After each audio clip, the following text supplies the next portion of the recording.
ಹಾಗೆಯೇ ಜಿಲ್ಲಾಧ್ಯಕ್ಷರಾಗಿರ್ತಕ್ಕಂತಹ ಶ್ರೀಯುತ NS ಹೆಗಡೆಯವರು, ಮಾಜಿ ಶಾಸಕರಾಗಿರ್ತಕ್ಕಂತಹ ಶ್ರೀಯುತ ಪುನೀತ್ ಕೆ ನಾಯ್ಕರವರು,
ವೇದಿಕೆ ಮೇಲೆ ಉಪಸ್ಥಿತಿದ್ದಂತ ಎಲ್ಲ ಹಿರಿಯರೇ ಸೇರಿರುವಂತ ಎಲ್ಲ ಕಾರ್ಯಕರ್ತ ಬಂಧುಗಳ ಜೊತೆಯ ತಾಯಂದಿರೇ, ಮಾಧ್ಯಮದ ಸ್ನೇಹಿತರು,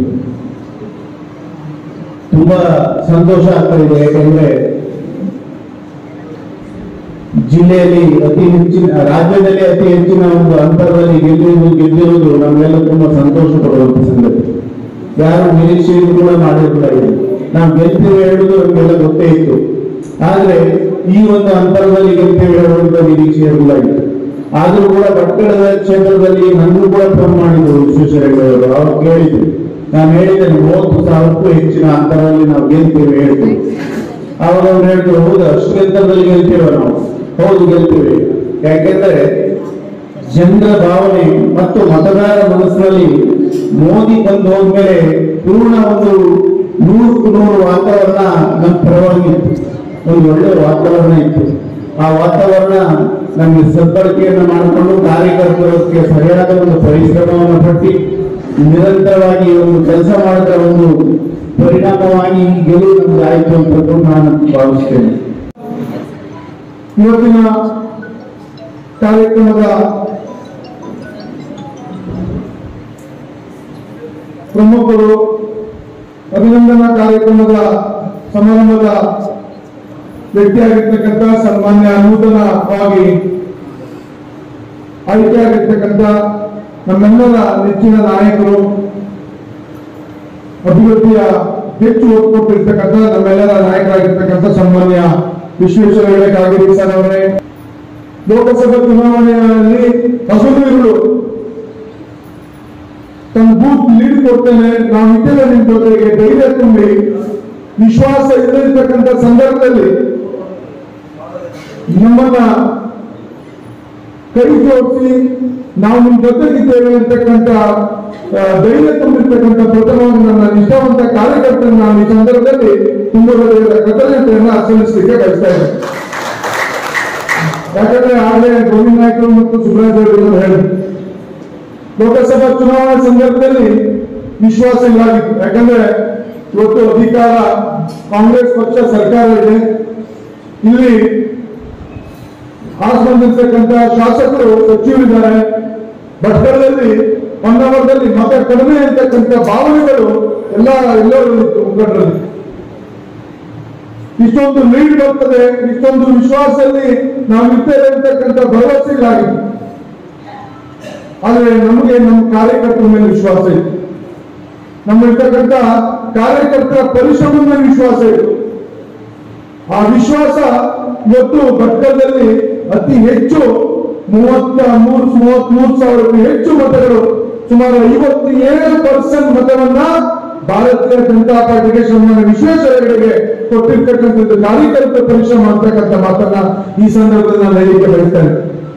ವಿಶ್ವಾಸದಲ್ಲಿರ್ತಕ್ಕಂಥ ಸಂದರ್ಭದಲ್ಲಿ ಮತವನ್ನ ಕೊಟ್ಟಿರ್ತಕ್ಕಂಥದ್ದು ಬಹಳಷ್ಟು ಸಂತೋಷ ತಂದಿದೆ ನಮ್ಮ ಕಾರ್ಯಕರ್ತರು. ಯಾಕಂದ್ರೆ ಭಟ್ಕಳ ಅಂತ ಕ್ಷೇತ್ರದಲ್ಲಿ ಭಾರತೀಯ ಜನತಾ ಪಾರ್ಟಿ ಎಲ್ಲಾ ರಂಗದಲ್ಲೂ ಅಧಿಕಾರದಲ್ಲಿರುವಂತಹ ಕೆಲಸ ಆಗ್ಬೇಕಾಗಿದೆ. ನಮ್ಗೆ ಕೆಲವೊಂದು ರೀತಿ ವಿಧಾನಸಭಾ ಚುನಾವಣೆ ಸ್ವತಂತ್ರ ಯಾವುದೂ ಅಧಿಕಾರ ನಮ್ಮ ಹತ್ರ ಇಲ್ಲ. ಭಟ್ಕಳ ಅಂತ ಕ್ಷೇತ್ರದಲ್ಲಿ ಭಾರತೀಯ ಜನತಾ ಪಾರ್ಟಿ ಅಧಿಕಾರದಲ್ಲಿದ್ದರೆ ಮಾತ್ರ ಕಾರ್ಯಕರ್ತರಿಗೆ ಎಲ್ಲೋ ಒಂದು ರೀತಿ ಬಲ ತುಂಬುವಂತ ಕೆಲಸ ಆಗ್ತದೆ. ನಾನು ಕಳೆದ ಬಾರಿ ಹೇಳಿದೆ, ಅಧಿಕಾರಿಗಳು ಭಾರತೀಯ ಜನತಾ ಪಾರ್ಟಿಯವರನ್ನ ಎಲ್ಲೋ ಒಂದು ರೀತಿ ಹೆರಾಸ್ಮೆಂಟ್ ಕೊಡುವಂಥದ್ದು, ತೊಂದರೆ ಕೊಡುವಂತ ಕೆಲಸ ಮಾಡ್ತಾ ಇದ್ದಾರೆ ಅಂತಕ್ಕಂಥದ್ದು ಬಹಳಷ್ಟು.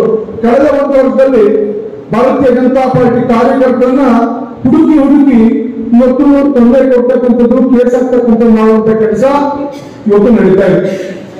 ನಮ್ಗೆ ಸಂಸದರ ವಿನಂತಿ, ನಾವು ತಮ್ಮ ಹತ್ರ ಪ್ರಥಮ ಬೇಡಿಕೆ ಇರ್ತಕ್ಕಂಥದ್ದು, ನಮ್ಮ ಕಾರ್ಯಕರ್ತರು ತೊಂದರೆ ಆಗಿರ್ತಕ್ಕಂಥ ಸಂದರ್ಭದಲ್ಲಿ ತಾವು ಹೆಚ್ಚಿನ ಸಹಕಾರ ತಮ್ಮ ಮುತುವರ್ಜಿಯನ್ನ ಭಟ್ಕಳದ ಕಾರ್ಯಕರ್ತರು, ಹೊನ್ನಾಳ ಕಾರ್ಯಕರ್ತರಲ್ಲಿ ಇರಬೇಕು. ಯಾಕಂದ್ರೆ ಬಹುಶಃ ಎಲ್ಲಾ ವರ್ಗದಲ್ಲಿರ್ತದೆ, ಆದ್ರೆ ಭಟ್ಕಳದಲ್ಲಿ ವಿಶೇಷವಾಗಿ ತಮ್ಮ ಹೆಚ್ಚಿನ ಕಾಳಜಿಯನ್ನು ಕೊಡಬೇಕು. ಯಾಕಂದ್ರೆ ಭಟ್ಕಳ ಅಂತ ಕ್ಷೇತ್ರವಾಗಿ ಈ ಜಿಲ್ಲೆಯಲ್ಲಿ ಅತ್ಯಂತ ಒಂದು ಆಸಕ್ತಿ ಇರ್ತಕ್ಕಂಥ ಕ್ಷೇತ್ರ ಯಾವುದು, ಅತ್ಯಂತ ಎಚ್ಚರಿಕೆಯಿಂದ ಇರಬೇಕಾಗಿರ್ತಕ್ಕಂಥ ಕ್ಷೇತ್ರ ಯಾವುದು, ಭಟ್ಕಳ ಕ್ಷೇತ್ರ. ಇವತ್ತು ನಮ್ಮ ಕಾರ್ಯಕರ್ತರು ಬೆಳೆದಾದ ಕೂಡ ಎಲ್ಲಾ ಹೋರಾಟಕ್ಕೂ ನಿಂತ್ಕೊಳ್ತಾರೆ, ಆದ್ರೆ ಮುಖಂಡರಿಗೆ ಅವರನ್ನ ರಕ್ಷಣೆ ಕೊಡಲಿಕ್ಕೆ ಕೆಲವು ರೀತಿ ಕೊರತೆ ಆಗ್ತದೆ, ಅಧಿಕಾರ ಇಲ್ಲದ. ಕಳೆದ 5 ವರ್ಷ ಶಾಸಕರಿರ್ತಕ್ಕಂಥ ಸಂದರ್ಭದಲ್ಲಿ ಒಂದೇ ಒಂದು ಕಾರ್ಯಕರ್ತರಿಗೆ ಕಳೆದ 5 ವರ್ಷದಿಂದ ಒಂದೇ ಆದ ರೀತಿಯಲ್ಲಿ ಒಬ್ಬ ಶಾಸಕನಾಗಿ, ಒಬ್ಬ ಸೇವಕನಾಗಿ ಕಾರ್ಯಕರ್ತರು ಬೆಂಬಲ ನಿಲ್ಲುವಂತ ಕೆಲಸ ಮಾಡಿದೆ. ಕಳೆದ 5 ವರ್ಷದಿಂದ ಕಾರ್ಯಕರ್ತರಿಗೆ ಯಾವ ರೀತಿ ಸಹಕಾರ ಕೊಡಬೇಕು, ಯಾವ ರೀತಿಯಾಗಿರ್ತಕ್ಕಂಥ ಸಹಕಾರ ಮಾಡಬೇಕು, ಖಂಡಿತ ಮಾಡುವಂತ ಕೆಲಸ ಮಾಡಿದ್ದಾರೆ. ಎಲ್ಲೂ ಕಾರ್ಯಕರ್ತರು ಒಂದು ದಿವಸನು ಸ್ಟೇಷನ್ ಭಾಗದಲ್ಲಿ, ಕಚೇರಿಗಳಲ್ಲಿ ನಿಂತು ಅಲಿಯುವಂತ ಕೆಲಸ ಮಾಡಿಲ್ಲ. ಪರಿಶ್ರಮ ಪಟ್ಟಷ್ಟು ಇಡೀ ಜಿಲ್ಲೆಯಲ್ಲಿ ಎಲ್ಲೂ ಗೋವುಗಳನ್ನ ರಕ್ಷಣೆ ಮಾಡುವಂತ ಕೆಲಸ ಎಲ್ಲರೂ ಹೆಚ್ಚಾಗ್ತದೆ ಅಂತ ಹೇಳಿದ್ರೆ ಅದು ಭಟ್ಕಳ ಕ್ಷೇತ್ರದಲ್ಲಿ ಆಗುತ್ತಕ್ಕಂಥ ಮಾತನ್ನ ಈ ಸಂದರ್ಭದಲ್ಲಿ ಹೇಳಲಿಕ್ಕೆ ಬಯಸ್ತೇನೆ. ಸರ್, ನಮ್ಮ ವಿನಂತಿ ಇಷ್ಟೇ, ಯಾವುದೇ ಸಂದರ್ಭದಲ್ಲಿ ಕಳೆದ ನಾವು ಭಗವಾನ್ ದೊಡ್ಡ ಆಗ್ತಕ್ಕಂಥ ಸಂದರ್ಭದಲ್ಲಿ ತೆಂಗಿನಗುಂಡಿಯಲ್ಲೂ ಸಹ ಇವತ್ತು ಪೊಲೀಸರು ದೌರ್ಜನ್ಯವನ್ನು ಮಾಡುವಂತ ಕೆಲಸ ಮಾಡಿದ್ರು. ಒಂದು ಸ್ಟ್ರೈಕ್ ಮಾಡಿದ್ರು ಸಹ ಪೊಲೀಸರು ದೌರ್ಜನ್ಯವನ್ನು ಮಾಡುವಂತ ಕೆಲಸ ಇವತ್ತು ನಡೀತಾ ಇದೆ. ವಿನಂತಿ ಇಷ್ಟೇ, ನಮ್ಮ ಕಾರ್ಯಕರ್ತರು ಮೊನ್ನೆ ನಡೆದಿರ್ತಕ್ಕಂಥ ಘಟನೆ, ಕಾರ್ಯಕರ್ತರು ಸ್ಟೇಷನ್ ಭಾಗದಲ್ಲಿ ಹೋಗಿ ಗೋವುಗಳನ್ನ ಕರ್ಕೊಂಡು ಬಂದಂತ ಮನವಿ ಕೊಟ್ಟಿದ್ದವ್ರೆ ಇವತ್ತು ನಮ್ಮ ಕಾರ್ಯಕರ್ತರಿಗೆ ಉತ್ತರ ಯಾವುದು ಕೇಳಿದ್ರೆ ನಿನ್ನ ಹತ್ರ ಏನು ಮಾಡ್ಲಿಕ್ಕೆ ಆಗ್ತದೆ ಮಾಡ್ಕೊಳ್ಳಿರ್ತಕ್ಕಂಥ ಮಾತನ್ನ ಇವತ್ತು ಇಲಾಖೆ ಹೇಳುವಂತ ಕೆಲಸ ಮಾಡ್ತಾರೆ. ಅದಕ್ಕೆ ರಕ್ಷಣೆ ಕೊಡುವಂತ ಕೆಲಸ ನಮ್ಮ ಮುಖಂಡರಿಂದ ಆಗ್ಬೇಕಾಗಿತ್ತು ಸರ್. ಯಾಕಂದ್ರೆ ಒಂದು ಸಲ ಕೇಸ್ ಹಾಕೊಳ್ಬಹುದು, 2 ಸಲ ಪದೇ ಕಾರ್ಯಕರ್ತರನ್ನು ಕೇಸ್ ಹಾಕಿದ್ರೆ ಮುಂದಿನ ದಿವಸದಲ್ಲಿ ಕಾರ್ಯಕರ್ತರನ್ನು ನಾವು ಕಾರ್ಯಕ್ರಮಕ್ಕೆ ಕರೆದುಕೊಂಡು ಬರ್ಲಿಕ್ಕೆ ನಿಜವಾಗೂ ತುಂಬಾ ಕಷ್ಟ ಆಗ್ತದೆ. ಅದಕ್ಕೆ ರಕ್ಷಣೆ ಬೇಕು, ಅದಕ್ಕೆ ನಿಮ್ಮ ಸಂಪೂರ್ಣ ಆಶೀರ್ವಾದ ಇದೆ ಅಂತಕ್ಕಂಥ ಭಾವನೆ ನಮ್ಮಲ್ಲಿದೆ. ನಾವು ಕಾರ್ಯಕರ್ತರು ವಿನಂತಿ, ಅಧಿಕಾರ ಇರ್ತಕ್ಕಂಥ ಸಂದರ್ಭದಲ್ಲಿ ಅಷ್ಟೇ ಅಲ್ಲ, ಅಧಿಕಾರ ಇಲ್ಲ ಅಂತಕ್ಕಂಥ ಸಂದರ್ಭದಲ್ಲಿ ನೀವು ಹೆಗಲು ಕೆಲಸ ಮಾಡಿ ನಾವು ನಿಮ್ ಜೊತೆ ಇದ್ದೇವೆ. ಎಷ್ಟ ಕಷ್ಟದಲ್ಲೂ ಇವತ್ತು ನಮ್ಮ ಮುಖಂಡರು ನಾವೆಲ್ಲರೂ ನಿಮ್ ಜೊತೆ ನಿಂತ್ಕೊಳ್ಳುವಂತ ಕೆಲಸ ಮಾಡ್ತೇವೆ. ನಾವು ನಿಮ್ ಜೊತೆ ಸಹಕಾರ ಕೊಡುವಂತ ಕೆಲಸ ಮಾಡ್ತೇವೆ, ಎಲ್ಲರೂ ಬಂದು ನಿಮ್ ಜೊತೆ ನಿಲ್ಲುವಂತ ಕೆಲಸ ಮಾಡ್ತೇವೆ. ಆದ್ರೆ ಚುನಾವಣೆ ಬಂದಂತಷ್ಟೇ ಅಲ್ಲ, ಎಲ್ಲಾ ಸಂದರ್ಭದಲ್ಲೂ ಕಾರ್ಯಕರ್ತರು ಒಗ್ಗಟ್ಟಾಗಿರ್ಬೇಕು. ಕಾರ್ಯಕರ್ತರ ಇದ್ರೆ ಮಾತ್ರ ಭಾರತೀಯ ಜನತಾ ಪಾರ್ಟಿ ಪಕ್ಷ ಮುಂದೆ ಹೋಗ್ಲಿಕ್ಕೆ ಸಾಧ್ಯ ಆಗ್ತದೆ. ನಮಗೂ ಒಂದು ಹೆಜ್ಜೆ ಮುಂದಿರ್ಬೇಕು ಅಂತ ಹೇಳಿದ್ರೆ ಭಾರತೀಯ ಜನತಾ ಪಾರ್ಟಿ ನಮ್ಮ ಕಾರ್ಯಕರ್ತರು ನಾವಿದ್ದೇವೆ ನಿಮ್ ಜೊತೆ. ಎಲ್ಲೇ ಒಂದು ಅಹಿತಕರ ಘಟನೆ ಆಗ್ಲಿ, ಏನೇ ಆಗ್ಲಿ, ನಾವು ನಿಮ್ ಜೊತೆಗೆ ಇದ್ದೇವೆ ಅಂತಕ್ಕಂಥ ಬಲ ಬಂದ್ರೆ ಖಂಡಿತ ನಾವು ಏನು ಬೇಕಾದ್ರೂ ಸಾಧಿಸಬೇಕಾಗ್ತದೆ. ಇವತ್ತು ಯಾರು ಹೇಳಿದ್ರು ಮುರಿದ ಕಟ್ಟೆಗಳು ಮನವಿ ಕೊಡ್ಲಿಕ್ಕೆ ಬಂದಿದ್ದಾರೆ ಕೆಲವರು. ಭಾರತೀಯ ಜನತಾ ಪಾರ್ಟಿಗೆ ಒತ್ತನ್ನ ಕೊಟ್ಟು ಕೆಲಸ ಮಾಡ್ತಾರೆ, ಅವರು ನಾವು ಸ್ವಲ್ಪ ಸಹಕಾರ ಮಾಡುವಂತ ಕೆಲಸ ಮಾಡೋಣ. ಅವರು ಜಿಲ್ಲಾ ಪಂಚಾಯತ್ ಎಲ್ಲೋ ಸೋತಿದ್ದು ಬೇರೆ ಪಕ್ಷದಲ್ಲಿರ್ತಕ್ಕಂಥವ್ರಿಗೆ ಮುಂದಿನ ದಿವಸದಲ್ಲಿ ನಾವು ಜಿಲ್ಲಾ ಪಂಚಾಯತ್ ತಾಲೂಕು ಸಿಗರೇಟ್ ಕೊಡ್ತಕ್ಕಂಥ ನಿರಾರತೆ ಇಲ್ಲ. ಸೋತು ಬರೋದಿಲ್ಲ, ಬಿಜೆಪಿ ಯಾರು ಬಂದಿದ್ದಾರೆ ಅವರು ಸೀಟ್ ಕೊಡುವಂತ ಕೆಲಸ ನಾವು ಮಾಡೋಣ. ಇಷ್ಟೇ ನಮ್ಮ ವಿನಂತಿಯನ್ನು ಮಾಡಿಕೊಂಡು ಸಂಸದರು ಇಷ್ಟೇ ಭಟ್ಕಳ ಬಗ್ಗೆ ತಮ್ಮ ಹೆಚ್ಚು ಜಾಗೃತಿ ಇರಲಿ. ನಾವು ನಿಮ್ ಜೊತೆಗಿದ್ದೇವೆ ಸರ್. ಕಳೆದ ಚುನಾವಣೆಗೆ ಈ ಚುನಾವಣೆಗೆ ಹಗಲು ರಾತ್ರಿ ಅಂದ್ರೆ ನಾವು ದುಡಿದ್ದೇವೆ, ಹಗಲು ಅಂದ್ರೆ ದುಡಿದ್ದೇವೆ. ಆದ್ರೂ ಮುಂದಿನ ನಿಮ್ ಜೊತೆಗೆ ಇದ್ದೇವೆ. ನನ್ನ ವಿನಂತಿಷ್ಟೇ, ಕಾರ್ಯಕರ್ತರು ತೊಂದರೆ ಆಗತಕ್ಕಂಥ ಸಂದರ್ಭದಲ್ಲಿ ನಿಮ್ಮ ಅಭಯವಾಸ ಬೇಕು ಅಂತಕ್ಕಂಥ ವಿನಂತಿಯನ್ನು ಅಂತ ನಮ್ಮ ಮಾತಾಡಲಿಕ್ಕೆ ಹೊಂದಿಸಿ ನಾನು ಮಾತುಗಿಸ್ತೇನೆ. ಧನ್ಯವಾದಗಳು. ಲೋಕಸಭೆ ಸಂಚಾಲಕರಾಗಿ ನೇಮಕ ಮಾಡಿದ್ರು ರಾಜ್ಯದಿಂದ. ಅವರೊಂದು ಭಯ ಇತ್ತು ನನಗೆ. ಈ ಲೋಕಸಭೆ ಕ್ಷೇತ್ರದಲ್ಲಿ 6 ವಿಧಾನಸಭಾ ಕ್ಷೇತ್ರ ಉತ್ತರ ಕನ್ನಡದಲ್ಲದೆ ಬೆಳಗಾವಿಯ 2 ವಿಧಾನಸಭಾ ಕ್ಷೇತ್ರಗಳು ಒಳಪಡ್ತವೆ. ಚುನಾವಣೆ ಸಂದರ್ಭದಲ್ಲಿ ಟಿಕೆಟ್ ಬದಲಾವಣೆ ಆದ ಸಮಯದಲ್ಲಿ ಎಲ್ಲೋ ಆತಂಕ ಇತ್ತು ನಮಗೆ. ಈ ಕ್ಷೇತ್ರ ದಕ್ಷಿಣ ಭಾರತದಲ್ಲಿ ಹೆಚ್ಚಿನ ಬಹುಮತದಲ್ಲಿ ನಾವು 19ರಲ್ಲಿ ಗೆದ್ದಂತಹ ಕ್ಷೇತ್ರ. ನಿರಂತರವಾಗಿ 6 ಬಾರಿ ಲೋಕಸಭೆ ಕ್ಷೇತ್ರವನ್ನ ಈ ದೇಶಕ್ಕಾಗಿ ಕೊಟ್ಟಂತ ಕಾರವಾರ ಉತ್ತರ ಕನ್ನಡ ಲೋಕಸಭೆ ಕ್ಷೇತ್ರ. ಒಂಥರ ಯಾವುದೋ ಭಯದ ವಾತಾವರಣ ನಿರ್ಮಾಣ ಆಗಿತ್ತು ನಮ್ದು. ಆದ್ರೆ ಕಾರ್ಯಕರ್ತರ ಪರಿಶ್ರಮ ಮತ್ತು ಮತದಾರರು ಈ ದೇಶ ಪ್ರೇಮಿಯ ಕಾರ್ಯಕರ್ತರು ಮತ್ತೊಮ್ಮೆ ಉತ್ತರ ಕನ್ನಡ ಲೋಕಸಭೆಯನ್ನ ನಮ್ಮ ಕರ್ನಾಟಕದ 28 ಲೋಕಸಭೆ ಕ್ಷೇತ್ರಕ್ಕೆ ಅತಿ ಹೆಚ್ಚು ಮತವನ್ನು ಕೊಟ್ಟು ಆಯ್ಕೆ ಮಾಡಿದ್ರೆ ನಾನು ಹೃತ್ಪೂರ್ವಕ ಅಭಿನಂದನೆಯನ್ನು ಸಲ್ಲಿಸ್ತಾ ಇದ್ದೇನೆ. ದೇವತೆಗಳನ್ನ ನಾನು ಸ್ಮರಿಸಿಕೊಳ್ತಾ ಭಟ್ಕಳಕ್ಕೆ ಬಂದಾಗ ಡಾಕ್ಟರ್ ಚಿತ್ತರಂಜನ್ ಅವ್ರನ್ನ, ತಿಮ್ಮಪ್ಪ ನಾಯ್ಕ ಅವ್ರನ್ನ, ಈ ರೀತಿ ಅನೇಕ ಹಿರಿಯರನ್ನ ತ್ಯಾಗ ಬಲಿದಾನ ಮಾಡಿ ನಮ್ಮ ಪಕ್ಷವನ್ನ, ನಮ್ಮ ವಿಚಾರವನ್ನ ಸದಾ ಜಾಗೃತವಾಗಿರೋದಕ್ಕೆ ಕಾರಣೀಕರ್ತರಾದಂತಹ ಎಲ್ಲ ಹಿರಿಯರನ್ನ ನಾನು ಸ್ಮರಿಸಿಕೊಳ್ತೇನೆ. ವಿಶೇಷವಾಗಿ ನಮ್ಮ ಮಂಡಲದ ಕೋಶಾಧ್ಯಕ್ಷರಾಗಿ, ನಮ್ಮೆಲ್ಲರ ಸ್ನೇಹಿತರಾಗಿ, ಆತ್ಮೀಯರಾಗಿ ಇದ್ದಂತಹ ಸಚಿನ್ ಮಹಾಲಯ ಅವರಿಗೆ ನನ್ನ ಶ್ರದ್ಧಾಂಜಲಿಯನ್ನ ನಾನು ಸಲ್ಲಿಸೋದಕ್ಕೆ ಬಯಸ್ತಾ ಇದ್ದೇನೆ. ನಾನು ಅವ್ರ ಮನೆಗೆ ಹೋಗಿ ಅವ್ರ ಕುಟುಂಬದವ್ರನ್ನ ಭೇಟಿ ಮಾಡಿ ಬಂದೆ. ಸಚಿನ್ ನಮ್ಗೆಲ್ಲರಿಗೂ ಒಬ್ಬ ಸಹಾಯಕ ಆಗಿದ್ದ, ಒಬ್ಬ ಸ್ನೇಹಿತ ಆಗಿದ್ದ, ನಮ್ಮೆಲ್ಲ ಚಟುವಟಿಕೆಗಳಿಗೆ ಒಂದು ಕೇಂದ್ರ ಬಿಂದು ಆಗಿದ್ದ. ಆದರೆ ದೇವರೇಶ್ವೇ ಅನಿರೀಕ್ಷಿತವಾಗಿ ಅವನು ನಮ್ಮನ್ನಾಗಲಿದ್ದಾನೆ. ಅವನ ಆತ್ಮಕ್ಕೆ ಚಿರಶಾಂತಿಯನ್ನು ಕೋರ್ತಾ ನಾವೆಲ್ಲ ಅವರ ಕುಟುಂಬದವರಿಗೆ ಸಾಂತ್ವನವನ್ನ ಹೇಳಿ ನಾವೆಲ್ಲ ಮಾಡ್ತಾ ಇದ್ದಂತಹ ರಾಷ್ಟ್ರೀಯ ಕೆಲಸ ಏನಿದೆ, ಹಿಂದುತ್ವದ ಕೆಲಸ ಏನಿದೆ, ಇದನ್ನ ಇನ್ನಷ್ಟು ಹೆಚ್ಚು ನಂಬಿಕೆಯಿಂದ ಮಾಡೋದಕ್ಕೆ ಸಂಕಲ್ಪಿತರಾಗೋಣ ಅನ್ನುವಂತಹ ಮಾತನ್ನು ನಾನು ಈ ಸಂದರ್ಭದಲ್ಲಿ ಹೇಳೋದಕ್ಕೆ ಬಯಸ್ತಾ ಇದ್ದೇನೆ. ಸಚಿನ್ ಮಹಾಲಿಗೆ ನನ್ನ ನುಡಿನಮನವನ್ನು ನಾನು ಶ್ರದ್ಧಾಂಜಲಿಯನ್ನು ಸಲ್ಲಿಸ್ತಾ ಇದ್ದೇನೆ. ಇನ್ನೊಂದು ಮಾತು, ನಮ್ಮ ಜಿಲ್ಲೆಯಲ್ಲಿ ಅಷ್ಟೇ ಯಾಕೆ ರಾಜ್ಯದಲ್ಲಿ, ದೇಶದಲ್ಲಿ, ಜಗತ್ತಿನಲ್ಲಿ ಎಲ್ಲ ಕಡೆ ಪ್ರಕೃತಿಯ ವಿಕೋಪದಿಂದಾಗಿ ಅತಿವೃಷ್ಟಿ ಆಗ್ತಾ ಇರೋದನ್ನು ನಾವು ಕಂಡಿದ್ದೇವೆ.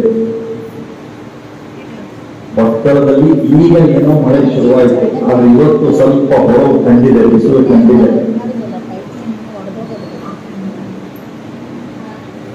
ಅತಿವೃಷ್ಟಿಯಿಂದ ಅನೇಕ ರೀತಿ ತೊಂದರೆಗಳಾಗಿದೆ. ನಮ್ಮ ಜಿಲ್ಲೆಯಲ್ಲಿ ಅನೇಕ ರೀತಿ ತೊಂದರೆಗಳನ್ನು ನಾವು ನೋಡ್ತಾ ಇದ್ದೇವೆ. ಮನೆಗಳಿಗೆ ನೀರು ನುಗ್ಗಿದೆ, ಮನೆಗಳು ಕುಸಿದು ಹೋಗಿದೆ, ಹೊಲಕ್ಕೆ ನೀರು ನುಗ್ಗಿದೆ, ರಸ್ತೆಗಳ ಮೇಲೆ ಬಂಡೆಗಳು ಬಂದು ಬಿದ್ದಿದೆ. ನಿಮ್ಗೆ ಅಸ್ತವ್ಯಸ್ತತೆಗೆ ಅತಿವೃಷ್ಟಿಯಿಂದ ಏನೇನಾಗಿದೆ ಅನ್ನೋದನ್ನ ನಾವೆಲ್ಲ ಅನುಭವಿಸ್ತಾ ಇದ್ದೇವೆ. ಇದರ ಜೊತೆಯಲ್ಲಿ ಡೆಂಗ್ಯೂದಂತ ಮಹಾಮಾರಿ ರೋಗ ಬೇರೆ ಉಲ್ಬಣಗೊಳ್ತಾ ಇದೆ. ಈ ಎಲ್ಲ ಸಂದರ್ಭದಲ್ಲಿ ನಾವು ಒಂದು ಸಂಘಟಿತವಾಗಿ ನಮ್ಮನ್ನ ನಾವು ರಕ್ಷಿಸಿಕೊಳ್ಳೋದಕ್ಕೆ ಏನೇನೆಲ್ಲ ಪ್ರಯತ್ನ ಮಾಡಬೇಕು ಅದು ಮಾಡಲೇಬೇಕು.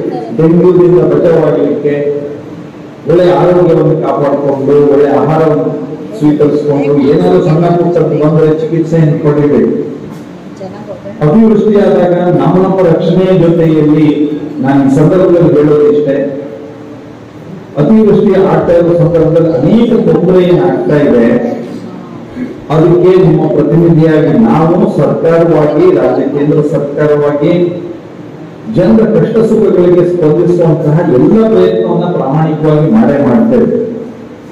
ಆದರೆ ಪ್ರಕೃತಿ ವಿಕೋಪದ ಎದುರುಗಡೆಯಲ್ಲಿ ಇಂಥ ವಿಶೇಷ ಸಂದರ್ಭಗಳಲ್ಲಿ ನಾವು ಸಮಾಜವಾಗಿಯೂ ಎಲ್ಲ ಮಾನವೀಯತೆ ಕಾರಣದಿಂದ ಒಂದು ಪರಸ್ಪರ ಸಹಕಾರದಿಂದ ನಾವು ಈ ಕಷ್ಟವನ್ನೇ ಎದುರಿಸಬೇಕಾಗಿದೆ. ಹಾಗಾಗಿ ನಾವು ಮಾಡೋ ಕೆಲಸ ಮಾಡ್ತೇವೆ, ಸರ್ಕಾರವಾಗಿ ಮಾಡೋ ಕೆಲಸ ಮಾಡುತ್ತೆ. ಎಲ್ಲಿ ಕಾಳಜಿ ಕೇಂದ್ರ ತೆಗಿಬೇಕು, ಎಲ್ಲಿ ನಮ್ಮ ಆರ್ಕೆ ಟಿವಿ ಸದೃಢ ಸಮಾಜಕ್ಕಾಗಿ. ಈ ಕಾರ್ಯಕ್ರಮ ತಮಗೆ ಇಷ್ಟವಾದಲ್ಲಿ ದಯವಿಟ್ಟು ಸಬ್ಸ್ಕ್ರೈಬ್ ಮಾಡಿ, ಲೈಕ್ ಮಾಡಿ, ಶೇರ್ ಮಾಡಿ. ಧನ್ಯವಾದಗಳು.